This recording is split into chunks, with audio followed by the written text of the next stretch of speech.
Regalos en nuestras manos. Vamos a ver 1 Tesalonicenses 2, del 3 al 20. Hay un versículo ahí bastante interesante. Si usted no lo tiene subrayado, pues hoy lo va a subrayar.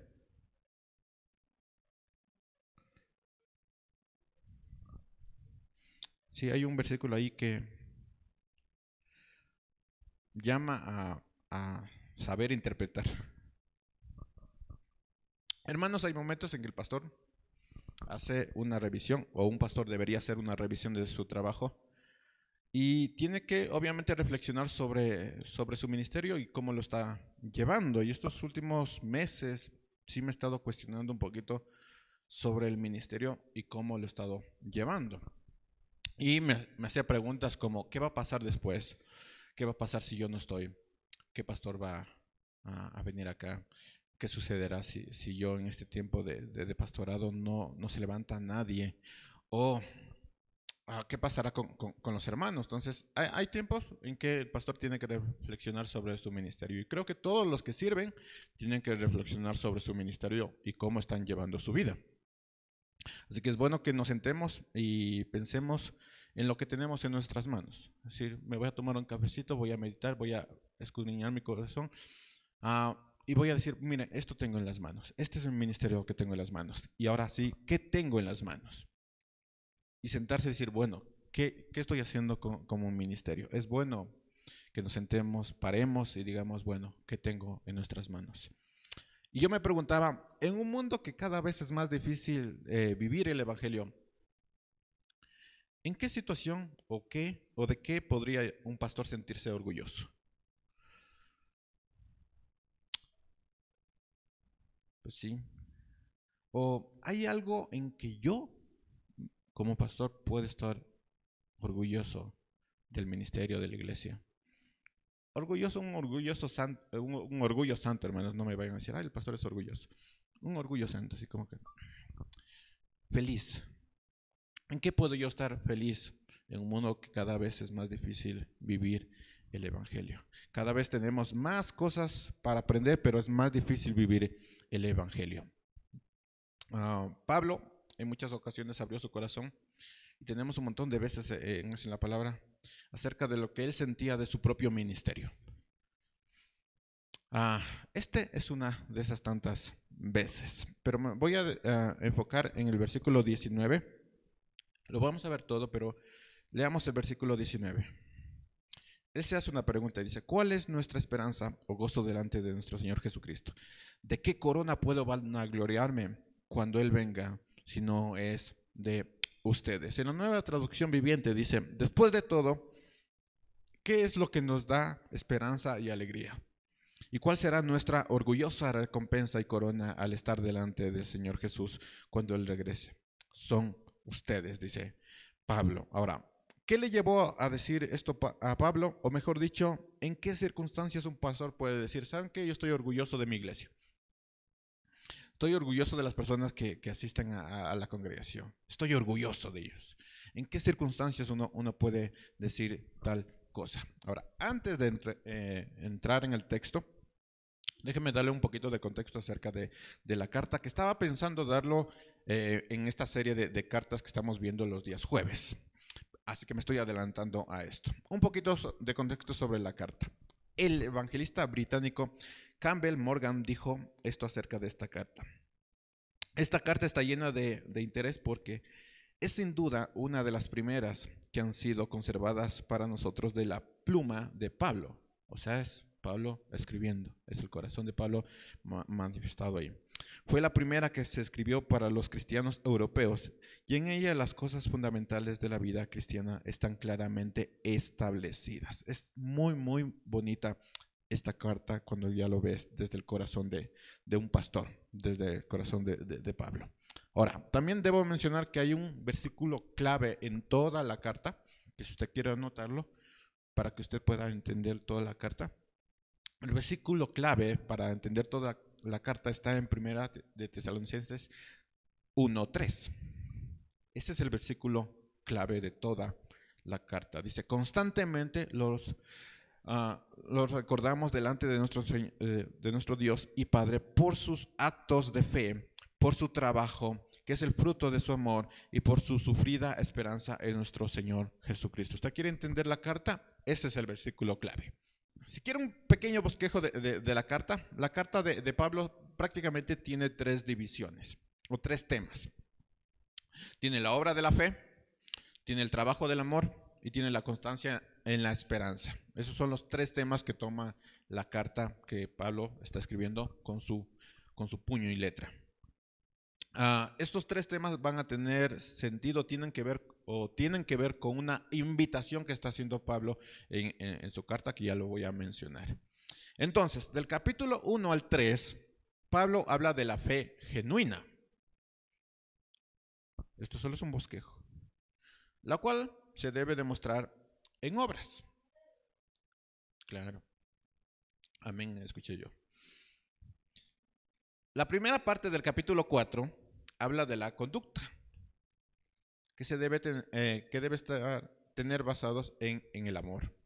Y la segunda parte del capítulo 4 hasta el final de la carta habla del futuro en la esperanza que tenemos del regreso de Jesús. Entonces tiene tres temas: fe, amor y esperanza. Son los tres temas que topa la carta. Ahora, también podemos ver una invitación, la invitación que les decía, que hace a la iglesia de Tesalónica a caminar como Pablo caminó. Esa es la invitación: caminen como yo caminé.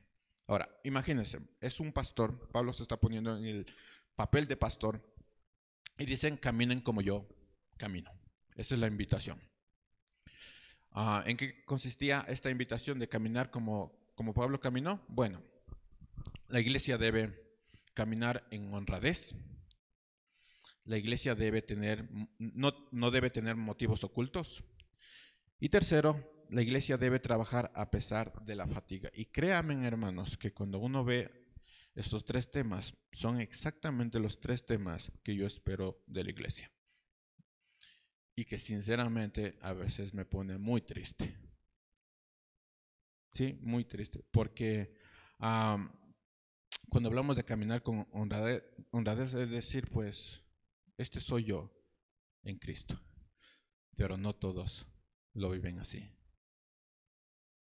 Y eso sí me pone muy triste, porque aquí podemos estar cantando, pues hay esperando en el Señor, esperando, pero cuando las cosas se vuelven complicadas, ¿dónde está el Señor? Aquí es una cosa, pero en la casa puede ser algo completamente distinto. Y me pone triste porque al estar enterado de todos los ministerios y todo lo que está sucediendo en la iglesia, uno conoce a las personas, uno sabe sus problemas, sabe con qué tiene que lidiar, y eso me pone muy triste. Porque lo que yo desearía es que caminaran con honradez. Que también espero que no deben tener motivos ocultos. Que no digan aquí una cosa y en casa digan otra cosa. Que no digan aquí una cosa y en el trabajo digan otra cosa. Que no tengan ningún motivo oculto. Ni en trabajar, ni en servir, ni en hacer las cosas. No tengan ningún motivo oculto. Pero, como estoy enterado de todos los ministerios, también me pone triste eso. Y lo tercero es que deben trabajar a pesar de la fatiga. A mí me encantaría, hermanos, esta temporada, no sé si es un tema más de las herramientas que estoy utilizando, pero me ha dolido mucho la espalda. Todo el tiempo me duele la espalda. Y ustedes saben lo que es hacer un mensaje con dolor de espalda todo el tiempo. ¿Alguna mamita sabe qué es lavar los platos con dolor de espalda? Lavar la ropa, dar de comer a los perros, dar de comer a los hijos, trabajar, irte en el bus y no encontrar asiento y con dolor de espalda. Todo el tiempo, todo el tiempo. Y lo que yo quisiera de la iglesia es, ¿saben qué? Trabajen a pesar de la fatiga. Y eso también me pone muy triste porque todos estamos ilusionados, o todos podemos estar ilusionados por cosas que podemos hacer en el mundo, pero no muchos están ilusionados por trabajar en la iglesia, así con pasión de, ¿sabes qué? Voy a dar un tiempo a la iglesia, pero lo voy a hacer con pasión. Pero cuando sales del mundo y vienen otras cosas, ahí sí estás contento. Digamos que te vas de vacaciones, ahí me voy de vacaciones. Es la misma idea que es cuando vienes a la iglesia. Ay, me voy a la iglesia. Entonces, sí espero que trabajen a pesar de la fatiga, a pesar del dolor, a pesar de algunas cosas que pasamos nosotros, a pesar de la tristeza. A mí me encantaría decir, ¿saben qué, hermanos? Me siento triste. No quiero hacer el mensaje. No quiero dar el mensaje los jueves, no quiero dar el mensaje los viernes, no quiero dar consejería, no quiero estar llamando a los ministerios, no quiero estar coordinando el tema de las iglesias, no quiero estar llamando a la atención a los hermanos que por alguna razón no hacen caso, no quiero estar pendiente, no quiero estar orando por los matrimonios, no quiero estar orando por los jóvenes, no quiero estar orando por la iglesia. ¿Por qué? Porque me siento triste. Pero mi deseo es que caminen como yo camino. Trabajen a pesar de la fatiga. Entonces, ¿cuál es la invitación de Pablo? La iglesia debe caminar con honradez, la iglesia debe tener, no debe tener motivos ocultos, la iglesia debe trabajar a pesar de la fatiga, a pesar de que estés en el día que peor te pasó, donde no funcionaron nada, no estás feliz, bueno, trabaja a pesar de la fatiga. Ahora, como vemos, esta carta es muy, muy personal y también el sermón es muy personal porque es de un pastor hablándole a su iglesia, abriendo su corazón. Esto es básicamente lo que un pastor esperaría de su iglesia. Iglesia, usted tiene que caminar con honradez, usted no tiene que tener motivos ocultos y usted tiene que trabajar a pesar de la fatiga. Es lo que Pablo quería de su iglesia, es lo que yo espero de la iglesia. Obviamente, en medio del caminar, sí me pongo triste. La gran pregunta en cuanto a esta invitación pastoral sería, ¿cómo los tesalonicenses podían caminar en la manera que caminó Pablo? Y ahora, ¿cómo la iglesia puede caminar de esa manera? Esa es la gran pregunta. Y les voy a decir la respuesta lo más simple posible. La respuesta es recibiendo la palabra de Dios como palabra de Dios. Esa es la respuesta, esa es la clave. Usted tiene que recibir la palabra de Dios como palabra de Dios. Este mensaje es para los que dan palabra de Dios, pero también para los que reciben palabra de Dios. Así que es la palabra de Dios la que produce esa obra. Es la palabra de Dios la que cambia la conducta, la que transforma vida, la que cambia el entendimiento, el corazón de cada uno de nosotros. Es la palabra de Dios, no hay otra fórmula. Si usted quiere caminar como Pablo caminó, caminar con honradez, no tener motivos ocultos y caminar trabajar a pesar de la fatiga, hermanos, usted tiene que escuchar la palabra de Dios como palabra de Dios. Ahora, es precisamente ese texto que vamos a estar estudiando, es precisamente ese sentir de Pablo que vamos a estar estudiando. Y al estudiar el texto vamos a estar viendo los efectos de qué significa recibir la palabra de Dios como palabra de Dios. Y hay un versículo que se destaca, versículo 19. ¿Cuál es nuestra esperanza o gozo delante de nuestro Señor Jesucristo? ¿De qué corona puedo vanagloriarme cuando Él venga si no es de ustedes? Entonces, preguntas, ¿qué nos quiere decir esta escritura? ¿Qué nos quiere decir este verso? ¿De qué está hablando? ¿De qué corona se está hablando? ¿Por qué los hermanos de Tesalónica son la corona de Pablo? ¿Por qué Pablo está diciendo, ustedes son mi corona? ¿Qué significa recibir la palabra de Dios como palabra de Dios? Son muchas preguntas que vamos a estar resolviendo. ¿Será que nosotros llevamos corona? Porque Pablo decía, pues allá en el cielo me está esperando la corona, pero aquí está diciendo, no, yo estoy llevando las coronas. ¿Qué significa todo esto? Vamos a estudiar el pasaje poco a poco para responder todas esas preguntas. ¿Estamos bien hasta aquí? Todo eso era introducción. Versículo 13. Dice, por eso también nosotros siempre damos gracias a Dios de que cuando ustedes recibieron la palabra de Dios que nosotros les predicamos, no la recibieron como mera palabra humana, sino como lo que es, como la palabra de Dios, la cual actúa en ustedes los creyentes. Aquí tenemos dos personas interactuando en la carta. Tenemos al predicador y tenemos a las personas que reciben el mensaje. En los dos hay una responsabilidad. Solo el versículo 13 nos dice que en los dos hay una responsabilidad. Los dos, tanto el predicador como el que recibe el mensaje, tienen que ver la palabra de Dios como palabra de Dios. Es decir, que si tú vas a enseñar, si eres un maestro y vas a enseñar, tienes que ver la palabra de Dios como palabra de Dios. No como un libro cualquiera. Es palabra de Dios. Es Dios hablando. Así que tú tienes que enseñar como Dios hablando. No con autoridad humana, sino como es Dios hablando. Y los que reciben la palabra de Dios tienen que recibir la palabra de Dios como que es Dios hablando. No sé si pasa aquí, pero han notado que a veces en la iglesia, no sé si pasa aquí, se duerme la gente. Ahora, imagínense en eso, es Dios hablando, ¿no es cierto? ¿Usted se dormiría cuando Dios está hablando? ¿Y por qué se duermen los mensajes? Porque es palabra de Dios, ¿no?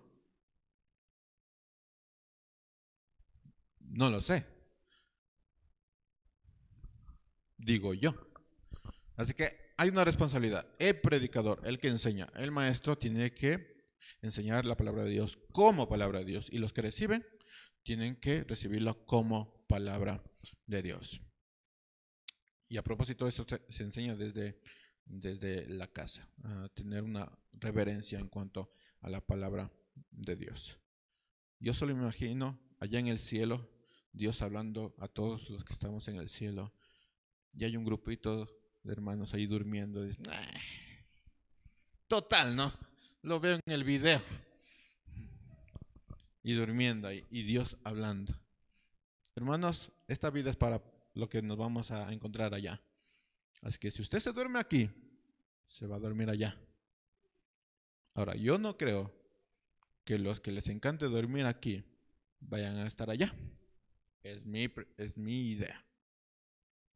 Porque esto es todo, es una preparación para lo que vamos a ir a ver allá. Y lo único que vamos a hacer allá es adorar y escuchar la palabra de Dios. Así que si usted se cansa, no sé, se fatiga, se aburre, bueno, hermanos, se está aburriendo de la palabra de Dios, no del predicador.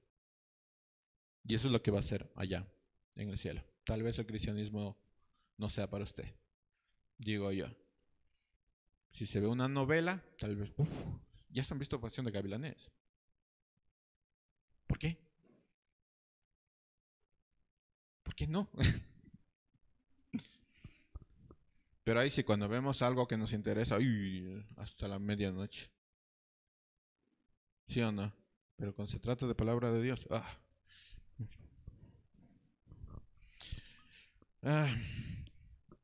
roguemos que en esta temporada que está lloviendo no caigan truenos.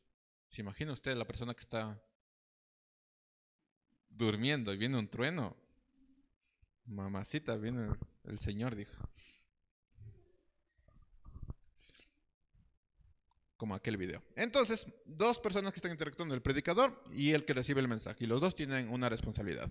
Por un lado, el predicador debe haber entendido, el que enseña, el maestro, debe haber entendido que su mensaje es la palabra de Dios. Y no hay nada más que impacte y transforme que la palabra de Dios. Tiene que haber entendido eso, que es palabra de Dios. Así que no puedes enseñarlo como tú quisieras, sino como palabra de Dios. Y por otro lado, el que recibe la palabra de Dios debe haber entendido que lo que tú estás recibiendo y escuchando es palabra de Dios. Y no hay cosa más importante, más impactante que escuchar la palabra de Dios, porque es lo único que te transforma, es lo único que te guía, es lo único que te anima. Así que no hay nada más importante de eso.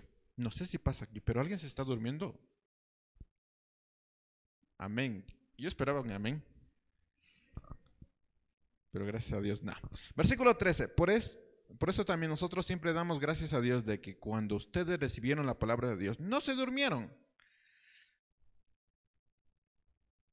No la recibieron como mera palabra humana, sino como lo que es, como la palabra de Dios, la cual actúa en ustedes los creyentes. Ahora, no me puedo detener mucho en qué significa tener la palabra de Dios, porque es mucho lo que tendría que hablar sobre esto, pero si usted se da el tiempo de leer todo el Salmo 119, esto es lo que significa tener la palabra de Dios en nuestra vida. Así que anótelo, pero no me voy a detener mucho en eso. Ese Salmo, el Salmo 119, lo resume perfectamente.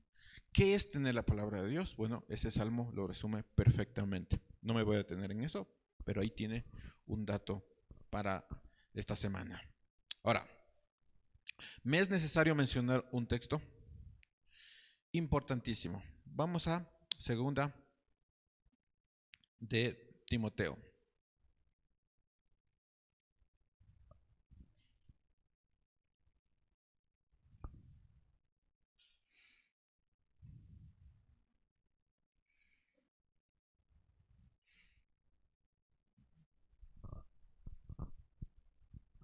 ¿Lo tienen? Estaba más adelantito, hermanos. Un poquito nomás. Ahí, por ahí. Casi. Ya. Ya basta. Segunda Timoteo 3:16. Dice, toda la escritura es inspiración de Dios. ¿Qué es inspiración? Soplo. Es Dios soplando. ¿Ves? Toda la escritura es un soplo de Dios. ¿Saben lo que pasó en el Edén cuando Dios formó al hombre? Sopló vida. Es la misma palabra. Es un soplo. Toda la escritura es inspiración de Dios y útil para enseñar, para redarguir, para corregir, para instruir en justicia, a fin de que el hombre de Dios sea perfecto, eternamente preparado para toda buena obra. Ahora, déjenme leer en la Nueva Traducción Viviente porque es genial este versículo. Todo, versículo 2 Timoteo 3:16, Nueva Traducción Viviente, dice, todo lo que está escrito en la Biblia es el mensaje de Dios y es útil para enseñar a la gente, para ayudarla y corregirla y para mostrarle cómo debe vivir.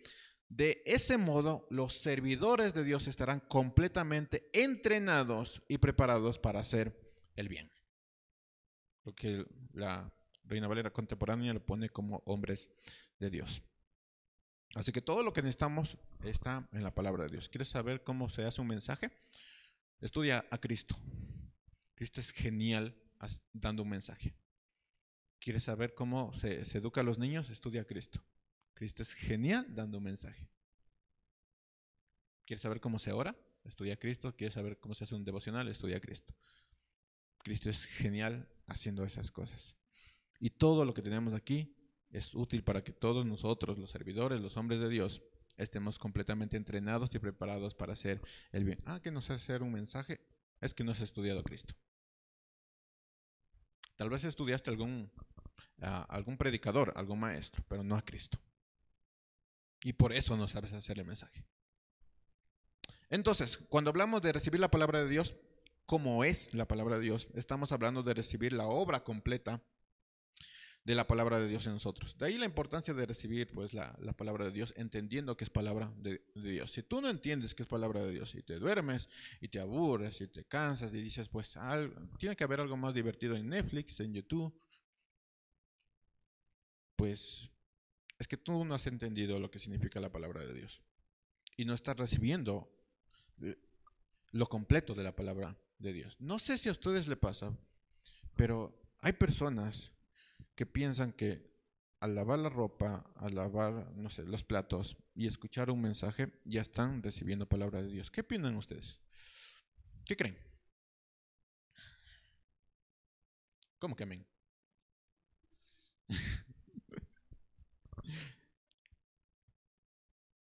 Solo imagínense, es Dios hablando y tú estás lavando los platos. Bonito, ¿no? Claro, se distrae, pero es Dios hablando, ¿no? Y tú lavando los platos, haciendo las cosas ahí en la casa. A eso muchos lo llaman cristianismo. Yo diría mejor una música más alegre para que termine rápido y te concentres en hacer lo que tienes que hacer con Dios. Para mí es más práctico eso, porque es Dios hablando y tú lavando los platos. No sé si lo ven, pero a mí me parece eso muy feo. Ah, ¿En qué iba? En lavar los platos. Muy bien. Segundo Timoteo 3:16 dice, todo lo que está escrito en la Biblia es el mensaje de Dios y es útil para enseñar a la gente, para ayudarla a corregirla y para mostrarle cómo debe vivir. De ese modo los servidores de Dios estarán completamente entrenados y preparados para hacer el bien. La pregunta es, ¿qué sucede cuando recibimos la palabra de Dios tal y como es? Y aquí entramos en los puntos del mensaje. Primer punto, ¿qué sucede cuando recibimos la palabra de Dios tal y como es? Bueno, vas a tener conflictos con el mundo. Es lo primero que sucede. Versículo 14, Primera Tesalonicenses 2:14. Primera Tesalonicenses 2:14. No pierdan ese texto, el texto base, porque vamos a estar regresando al texto, porque es el texto base. ¿Qué es lo primero que tenemos al recibir la palabra de Dios tal y como es? Conflictos con el mundo. Dice, versículo 14, pues ustedes, hermanos, llegaron a ser imitadores de la iglesia de Dios en Cristo Jesús que están en Judea, ya, ya que de parte de sus compatriotas sufrieron las mismas cosas que ellas padecieron de los judíos, los cuales mataron al Señor Jesús y a sus propios profetas, y a nosotros nos expulsaron. Ellos no agradan a Dios, se oponen a todo el mundo, y a nosotros nos impiden predicar a a los no judíos para que se salven. Con esto llegan al colmo de sus pecados y se hacen acreedores a la ira más extrema. Para decirlo de otra manera, al recibir la palabra de Dios tal como es, te meterás en graves problemas con el mundo. Porque hay una gran oposición a la palabra de Dios, en casa y fuera de casa. De hecho, en la propia iglesia. Te vas a meter en problemas. Cuando predicas la palabra de Dios, cuando enseñas la palabra de Dios, te vas a meter en problemas. Así que ya saben, pues aquel que quiere ser predicador, pastor, te vas a meter en unos problemas. No te imaginas ahí la de problemas que te vas a estar metiendo. Y esto no es algo nuevo porque ya los discípulos de Jesús habían sufrido oposición de la iglesia y van a recibir oposición de la iglesia hasta que el Señor venga. Fueron matados, fueron torturados, fueron escupidos, fueron insultados, fueron traicionados, fueron criticados. Bueno, recibieron un montón de cosas y los que se meten en este tema de recibir la palabra de Dios tal y como es, pues se están metiendo en un grave problema con el mundo. Así que no les sorprenda que por haber recibido la palabra de Dios el mundo te va a hacer a un lado, ¿no? Tal vez, eh, bueno, ya poniéndolo en aspecto más terrenal, tal vez tú no tienes el trabajo que te mereces porque no estás dispuesto a hacer nada en contra de la palabra de Dios. Y no tienes el trabajo que te mereces, ¿no? O tal vez tu familia te va a rechazar o no te va a tomar en cuenta. ¿Por qué? Porque recibiste la palabra de Dios tal y como es. O las amistades se van a ir. Ese es el precio por recibir la palabra de Dios tal y como es. Así lo ha sido siempre y así será siempre. El mundo te va a rechazar. Y es que no solo se trata de tener cierto conocimiento de lo que dice la Escritura, que eso lo llaman cristianismo. Al recibir la palabra de Dios tal y como es, vas a empezar a vivir lo que dice la palabra de Dios. Y a la gente no les vas a gustar. Porque vas a dejar de ser corrupto, vas a dejar de hacer las cosas mal. Y la gente te puede llamar, mira, ahí está el cepillo, ahí está el amigo del jefe. Porque intentas agradar al jefe, porque es lo que dice la palabra de Dios. Entonces dicen, mira, ahí está, le subieron el sueldo. ¿Mm? Por algo de ser, ¿no? Por algo de ser. O simplemente no te dan el trabajo que te mereces porque no estás dispuesto a hacer cosas malas. Bueno, si vives la palabra de Dios, te vas a meter en muchos problemas, en muchísimos problemas. Vas a tener que pagar las infracciones de tránsito porque no puedes coimar, ¿no? No puedes hacer eso. Si saben que es pecado, ¿no? Vas a tener que pagar todas tus fracciones de tránsito y para no pagar, pues tienes que ser un mejor conductor. Lo segundo que sucede cuando recibimos la palabra de Dios es, tal como es que no vas a estar solo. Esta es la parte bonita, diría yo. Versículo 17, pero nosotros, hermanos, aunque estuvimos separados de ustedes por algún tiempo, físicamente, pero no en el corazón, hicimos todo lo posible para ir a verlos. ¿Qué familiar hace eso? A ver. El que te quiere. Claro, el que te quiere. Yo escuché un testimonio de alguien que decía que tenía su mamá en ese tiempo de COVID, la parte más fea del COVID, que tenía su mamá en Loja, tuvo que irse a Loja y luego se contagió, así que tuvieron toda la familia ahí aislada del mundo, en un pueblito ya alejando de Loja, y un pastor, al enterarse, fue con su carro a Loja y se quedó con ellos. ¿Qué familia es eso? Sabiendo de que te estás exponiendo a morir. Ah, si bien hay un rechazo por el mundo a los que reciben la palabra de Dios, por otro lado, formas parte de una familia. Miren, para mí, les contaba la foto triste que me mandó la hermana Rosa. Para mí, las personas que estaban en ese momento son las personas que ahorita están sirviendo conmigo. ¿Qué dijo Jesús? Ellos no son mis familiares, estos son mis familiares. Los que están sirviendo conmigo, los que hacen la voluntad de Dios. Ellos son. ¿Qué familia tienes cuando sirves? La iglesia. La iglesia. Son ellos. Lastimosamente no es papá, no es mamá, no son muchos de mis hermanos. Son ellos los que están trabajando conmigo. Entonces no estás solo. Al final no estás solo. Sí, no estás solo. Así que Dios va a compensar la persecución con lazos que se forman en la iglesia. Y lazos que vas a uno dice poner la familia hasta que uno esté aquí. Pero saben que esa familia que tenemos en la iglesia no solo va a ser aquí, sino va a estar allá en el cielo. O sea, fuimos rechazados por el mundo, tal vez fuimos rechazados también por la familia. Aunque a veces dicen, no, te queremos, pero como que no queremos festejar el carnaval contigo, ¿no? Es que no te invitamos porque vas a decir que no. Así que te rechazan, ¿no? Pero en la iglesia, uff. Así que Dios compensa la persecución con lazos que se forman en la familia. Esa familia va a permanecer para siempre y lo vamos a ver allá en el cielo. Por eso nos llamamos hermanos. Una tercera cosa que sucede cuando recibimos la palabra de Dios, tal como es que Satanás pasa a ser tu amiguito, tu enemigo.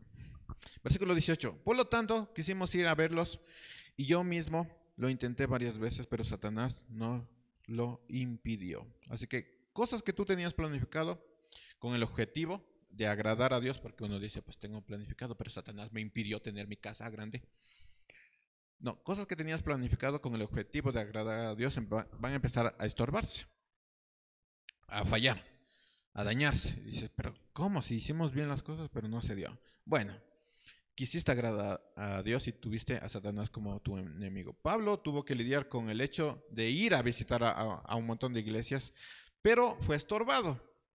Fue estorbado por Satanás. Bueno, también por los romanos que le pusieron en la cárcel. Pero fue estorbado, digamos que fue estorbado, sí. Y esto generó que muchos acusaran a Pablo de no ser lo que él decía. Y eso también es muy triste porque dice, ¿por qué el pastor no visita? Hermanos, déjenme ser como yo soy. Porque nadie me dice, ¿saben qué buen mensaje, no? O, ¿se han visto los mensajes que decimos los jueves? Eso es trabajo. Y a veces, pues, hasta dolor de cabeza da. Pero eso soy yo. Eso soy yo. Algunos son para visitar más que otros, pero personalmente yo soy un maestro. Y eso soy yo.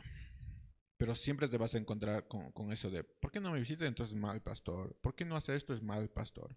¿Por qué no hace aquello? Es mal pastor. Te vas a encontrar con ese tipo de cosas. Miren, Yo no tengo ningún problema con nadie porque digo, Satanás me estorbó.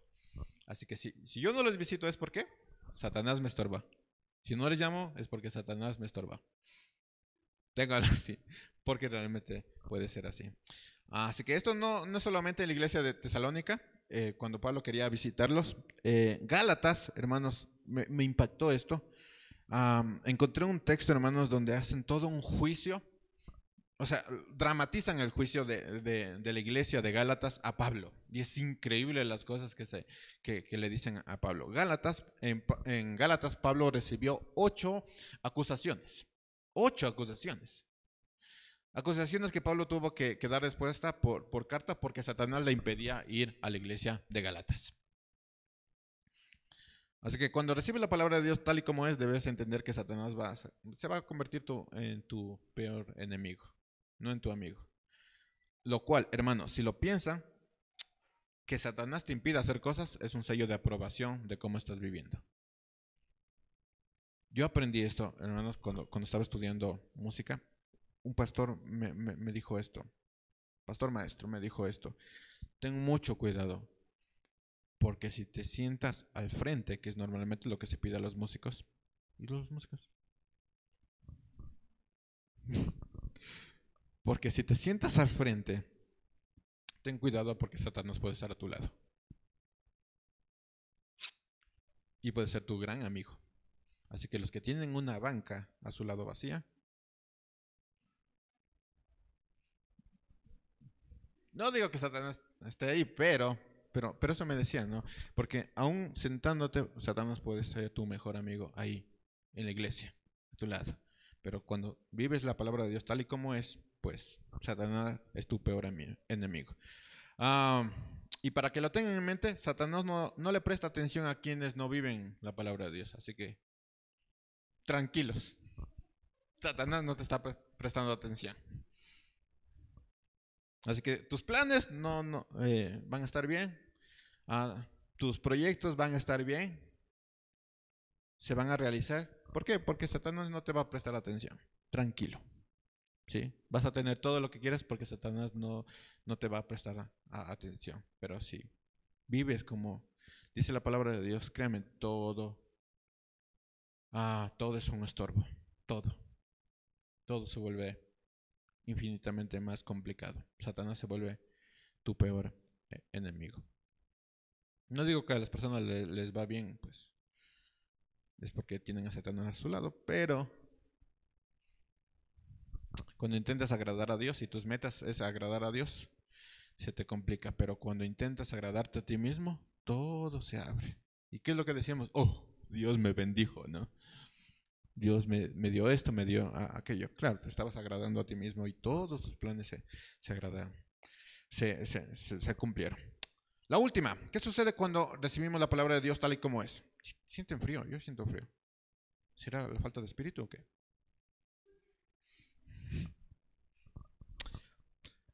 ¿Qué sucede cuando recibimos la palabra de Dios tal y como es? Bueno, cuarto, esperanza, gozo y gloria. Versículo 19, porque ¿cuál es nuestra esperanza o gozo delante de nuestro Señor Jesucristo?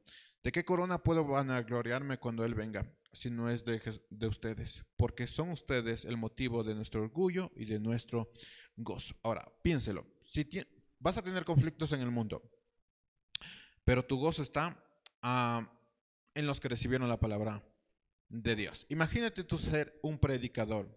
Digas, Satanás me estorbó en todo. No tengo nada, pero mi orgullo está en la iglesia. Ustedes son mi orgullo. Me gusta cómo trabajan, me gusta cómo actúan, me gusta cómo barren, me gusta cómo enseñan. Hermanos, ustedes son mi orgullo. Mi felicidad está en ustedes. No tengo nada en el mundo, pero ustedes son mi corona. Eso está diciendo Pablo. No tengo carro, no tengo casa, no tengo nada. No tengo nada, pero ustedes son mi todo. Ustedes son mi corona. Ustedes me hacen ir a la iglesia de nuevo. Ustedes me hacen levantar aunque esté cansado. Ustedes me hacen levantar cuando me duele la espalda. Ustedes son mi orgullo, porque les veo trabajar y les veo vivir como dice la palabra de Dios. Ustedes son mi orgullo. Obviamente, hay días que me levanto triste, pero eso parece otra cosa. Ah, lo segundo es que el mundo va a rechazar el cristianismo, pero Dios compensa estrechando lazos en la iglesia. Ahora, Satanás se vuelve nuestro enemigo, pero nuestra esperanza, gozo, alegría está en los que recibieron la palabra de Dios tal y como lo es. Yo me imaginaba, es como si una madre, si un padre dijera, ¿sabes qué? No pude darte lo que querías, pero te di lo que necesitabas. Ver a una madre que cosechaba papas, tener a un licenciado como hijo. Es decir, no tengo nada, pero tú eres mi orgullo. Hermanos, los que son padres, eso es lo mejor. Lo mejor. Lo mismo pasa con el pastorado. Yo no tengo nada, pero ustedes son mi orgullo. Ustedes son mi orgullo. Así que Dios nos da amigos, nos da una familia, nos da un propósito. Ustedes son mi orgullo, yo no tengo nada. Otra versión dice, versículo 19 dice, después de todo, ¿qué es lo que nos da esperanza, alegría? ¿Y cuál será nuestra orgullosa recompensa y corona al estar delante del Señor Jesús cuando Él regrese? Son ustedes. Si ustedes son nuestro orgullo y nuestra alegría. La traducción del lenguaje actual dice el mismo versículo, teníamos deseo de verlos, pues nuestro Señor Jesús, pues cuando nuestro Señor Jesús regrese y nos pida cuentas, esto es genial, esa traducción es muy bonita, lo voy a leer de nuevo. Teníamos deseo de verlos, pues cuando nuestro Señor Jesús regrese y nos pida cuentas, nos sentiremos orgullosos, felices y seguros de nuestro trabajo por ustedes. Ustedes son nuestro orgullo y nuestra alegría. O sea, imagínense Jesús viniendo y te pida cuentas. Ustedes son mi orgullo.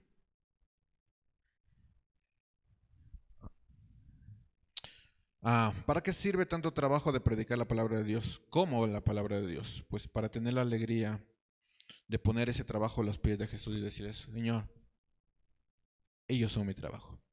1, 2, 3, así. Aquí está, miren, Señor. Ellos son mi trabajo. Y eso es, hermanos, da tanta seguridad y tanta paz. Decir, miren, ellos son mi trabajo. Esto es para los padres. Usted se puede imaginar cuando venga Jesús y usted pueda poner a sus hijos delante y decir, miren, ay, mis hijos, Jesús, te están sirviendo, están viviendo como tú quisiste. ¿Puede hacer eso hoy? A ver, piénsalo 2 veces. ¿Puede hacer eso? Decir, viene Jesús y tú entregar a sus hijos ahí. Esos son mis hijos. Están viviendo como tú, Señor. Bueno, si no puedes hacer eso, algo está fallando. Porque ese es tu ministerio, ¿no? ¿Qué vas a entregarle a Jesús? Tu ministerio. ¿Y cuál es tu ministerio? Tu familia. Puedes decir, yo como padre, mira, aquí te pongo a mis hijos. Puedes tener esa tranquilidad de decir, Señor, tengo algo que entregarte cuando tú vengas. Y esos son mis hijos, mis coronas. Interesante, ¿no? Esposos, varones. Usted puede imaginarse que venga Jesús y decir, ¿sabes qué, Señor? Ahí está mi esposa. Mira, ahí está mi esposa. Antes era chismosa, pero ya no. Ahora vive como tú quisiste que viviera. Mira, ahí está, qué orgulloso, ¿no? Porque ese es el trabajo de la esposa, ¿no? Presentarla a la esposa, sin mancha. Tú puedes decir eso. Ahí está mi esposa. Señor, ahí está mi esposa. ¿Te imaginas tu esposo irte primero y decir, porque vas a estar en el trono del Señor y decir, ¿con qué vas a llegar al trono del Señor? ¿Te imaginas irte primero y decir, mira, Señor, ahí están mis hijos, ahí está mi esposa? O madre, no, tú te vas primero y dices, bueno, ahí están mi esposo, ahí están mis hijos, Señor. Esos son mis coronas. Esos son mis presentes para ti. Esto es como cuando tú llegas de visita, llevarás pan. Así es, cuando tú vas donde el Señor, tú tienes que llevar tus coronas, tus presentes. Él es el rey, no tú. Así que, ¿cuáles son tus coronas? Tú puedes decir, esposo, ahí está mi esposa. ¡Oh! Mira qué bonita es. Ahí está mi esposa. O joven, ¿tú te imaginas cuando venga Jesús y tú puedes exponer todo lo que hiciste en tu vida y decir, Señor, mira, mi trabajo, mi vida, ahí está, estas son mis coronas. Son un presente para ti, agradable, con olor fragante para ti. Esta es mi vida. Señor, con esto te recibo. Así que esto no solo es para el pastorado, sino, hermanos, ¿qué es lo que tú tienes en tus manos ahora? ¿Tú tienes coronas? Si viene Jesús hoy día, tú puedes decir, mira, ahí están mis hijos, mi esposa, mi esposo, mi vida. ¿Con qué vas a recibir al Señor? Con sueño. ¿Con qué? ¿Con qué le recibiremos a Jesús si viene hoy? ¿Con qué le recibiremos a Jesús si Él nos lleva antes? ¿Con qué? Dice el versículo 19, pues de todo, después de todo, ¿qué es lo que nos da esperanza y alegría? ¿Y cuál será nuestra orgullosa recompensa y corona al estar delante del Señor Jesús cuando Él regrese? Son ustedes. Usted puede decir eso, son ustedes. Sí, ustedes son nuestro orgullo y nuestra alegría. Ustedes son nuestra alegría. No tengo nada, pero ustedes son mis coronas. ¿Pueden decir eso? Hoy. Ahí están. Versículo 13. Por eso también nosotros siempre damos gracias a Dios de que cuando ustedes recibieron la palabra de Dios que nosotros les predicamos, no la recibieron como mera palabra humana, sino como lo que es, como la palabra de Dios, la cual actúa en ustedes los creyentes. Traducción del lenguaje actual dice, además siempre damos gracias a Dios porque al llevarles su mensaje, ustedes lo aceptaron como si lo recibieran de parte de Dios y no de un ser humano. Y es verdad, ese mensaje es de Dios y eso es lo que hace que ustedes se transformen, confíen y cambien su manera de vivir. ¿Qué tiene usted en las manos? ¿Con qué les va a recibir al Señor?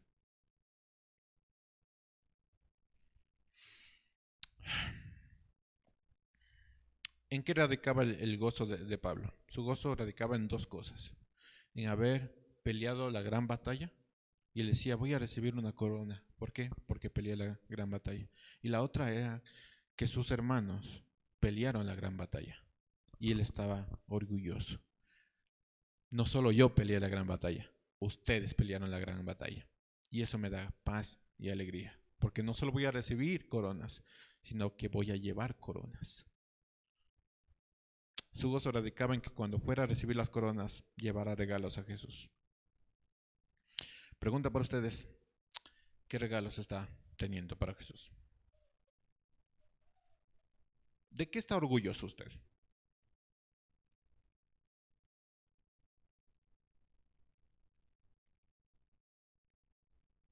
Piénsalo, ¿de qué está orgulloso usted?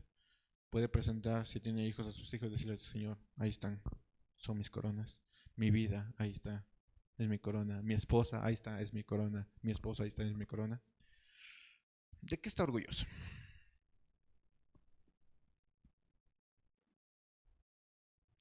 Pues la perspectiva cambió. ¿Con qué iremos al Señor? Cuando no nos llame. ¿Qué diremos? ¿Estaremos orgullosos de algo? Un famoso predicador dijo, yo no sé ustedes, pero yo voy a ser el más llorón de todos. Y fue un increíble pastor. Amén.